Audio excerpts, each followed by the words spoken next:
Hello, j'espère que vous allez bien. Ça fait très longtemps que j'ai pas filmé, je dis ça à chaque fois parce que j'arrive pas encore à être très régulière, mais je suis toujours très motivée pour faire des vidéos sur YouTube. Cette vidéo va être la dernière de l'année 2024. À la base, je ne pensais pas refaire une petite vidéo face cam avant la fin d'année, parce que j'étais en train de monter un vlog d'un voyage à Amsterdam que j'ai fait en novembre 2023. Mais en fait, je suis un peu bloquée sur le montage, ça m'est encore jamais arrivé. Mais bon, cette vidéo a été filmée du coup il y a plus d'un an. Disons que les rushs sont un peu désordonnés et je sais pas trop comment faire pour que ça soit un peu cohérent et pour raconter une histoire de façon jolie. De plus, j'avais une ancienne caméra qui, je trouve, ne prend pas des vidéos aussi belles que cette caméra-là. Et pour l'instant, j'arrive pas à créer quelque chose qui me convienne, qui a un visuel comme j'aime bien. Du coup, bon, pour l'instant, je mets de côté ce petit vlog et je me suis dit que pour terminer l'année, ce serait quand même bien de faire une petite vidéo. Du coup, je vous retrouve ce jour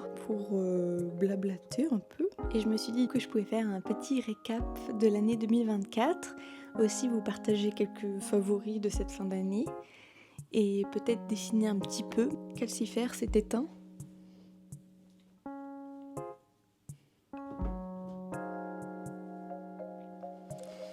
Alors cette année pour moi a été moins productive au niveau des vidéos sur YouTube ou du dessin ou de la créativité peut-être. Au niveau de YouTube, l'année dernière, j'avais fait 11 vidéos et là cette année j'en ai fait 7 en comptant celle-ci. C'est vraiment très peu, mais c'est quand même 7 vidéos, c'est quand même pas rien, je veux dire.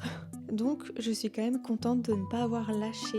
J'ai eu vachement de mal à me motiver. Il faut quand même qu'il y ait plein de facteurs réunis pour filmer une vidéo, je trouve. Enfin, en tout cas pour moi. Il faut que je me sente dans un bon mood. Il faut que je sois inspirée à qu'est-ce que je veux montrer. Il faut que j'installe après tout mon équipement. Il faut que mon environnement soit relativement agréable à regarder, que ça soit rangé, qu'il y ait une bonne luminosité, etc., etc. Et il y a beaucoup de moments où j'ai très envie, mais à la fois j'ai la flemme qui vient puissance 1000. Mais bon voilà, c'est pas toujours optimal. Il y a les aléas de la vie, il y a aussi le fait de... faut avoir du temps pour voir sa famille, ses amis. Et tout ça fait que j'ai encore du mal à trouver mon rythme. Et donc mes objectifs, on va dire, pour 2025, ce serait d'être plus organisée, d'arriver à mieux jongler entre mes projets personnels, ma vie sociale et du temps pour moi vraiment de pur repos. Côté dessin, j'ai quand même continué à faire des petits dessins sur la tablette et aussi mon petit carnet de souvenirs de tous les jours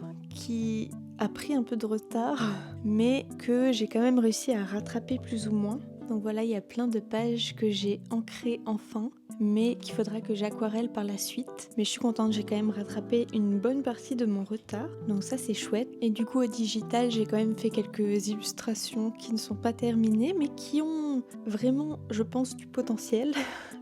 Bon, j'en suis pour l'instant très contente, donc je ne lâche pas, je vais les terminer, c'est sûr. Ça prendra le temps qui ça prendra, mais... Et sans compter toutes les petites animations, les petits dessins génériques, etc. que je fais pour les vidéos, que je rajoute par-dessus pour un peu décorer, etc. que j'aime beaucoup faire, qui sont quand même du dessin, l'air de rien. Et donc je pense que globalement côté dessin, même si j'ai pas du coup posté d'illustration finie en tant que telle, j'ai quand même bien dessiné, je n'ai pas lâché le dessin cette année, donc ça c'est quand même cool. Au niveau personnel, ça a été super riche cette année pour moi. J'ai eu l'impression d'avoir beaucoup plus profité de mes proches, de faire des sorties. J'ai aussi fait un beau voyage, donc je suis partie au Japon là en novembre et c'était incroyable. Les vlogs vont sortir je ne sais pas quand. Et là pour le nouvel an, je vais partir quelques jours à Londres, ça va être super chouette, j'ai trop hâte. Et je pense que je vais filmer aussi pour en faire une petite vidéo. Donc même si j'ai été pas autant productive que j'aurais souhaité sur mes vidéos, je suis quand même globalement très contente de mon année. Ça a été chouette, c'est passé très vite. J'espère que vous aussi vous êtes contents de votre année 2024 et que vous avez hâte de 2025. En ce moment sur YouTube, il y a plein de personnes qui m'inspirent trop. Du coup, je voulais vous en parler un petit peu. Il y a le photographe vidéaste Tatsuki que je suis depuis un moment. Je suis assidûment toutes ses vidéos, j'aime trop la vibe, comment il filme, la colorimétrie de ses vidéos, comment il raconte des histoires à travers ses vidéos. Je vous conseille donc trop d'aller voir ses vidéos si vous ne le connaissez pas. Il y a aussi Kotono Grace que j'aime beaucoup en ce moment. Ses vidéos sont hyper apaisantes, j'aime trop comment elle vlog ses vidéos. Juste ses vidéos sont trop jolies, trop apaisantes. Je suis pas très forte pour donner des arguments, mais essayez d'aller voir ce qu'elle fait parce que c'est trop bien. Il y a aussi le coin d'Elodie que je suis depuis très longtemps. Elle fait des vlogmas en plus pour le mois de décembre. J'adore ses vidéos de fou, c'est trop bien. Elle est retournée du coup vivre en Alsace et j'adore la vibe en ce moment de ses vidéos. J'adore. Et il y a aussi Marie Spénal que vous connaissez sûrement. En ce moment elle refait pas mal de vidéos et du coup j'adore regarder, c'est trop bien. J'adore sa manière hyper unique de faire des vidéos, c'est trop inspirant. Et enfin il y a aussi Mikanki, je sais pas si on prononce comme ça, c'est une illustratrice qui est en ce moment au Japon et qui travaille sur un livre de coloriage sur le thème du Japon. Et pareil, ses vidéos sont trop good vibes, elle me fait trop rire, elle est trop memes et j'adore la voir avancer sur son projet, etc. et raconter un peu sa vie au Japon en ce moment. C'est trop chouette. Donc voilà. Maintenant, je vais me mettre à mon bureau et essayer de faire une petite illustration sur le thème de Noël qui prend pas trop de temps, ça va être quelque chose d'assez simple. Et pour cette illustration, j'ai trop envie de tester les broches aquarelles de Adilson Farias. Ça faisait très longtemps qu'il me tapait dans l'œil. Et il y a quelques temps, du coup, j'ai acheté le pack qui était en promo. Donc c'était l'occasion. Et les broches sont incroyables. Du coup, j'ai trop envie de faire une illustration en mode aquarelle digitale. On va tester ça.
Je vous souhaite une très belle fin de décembre et de très belles fêtes.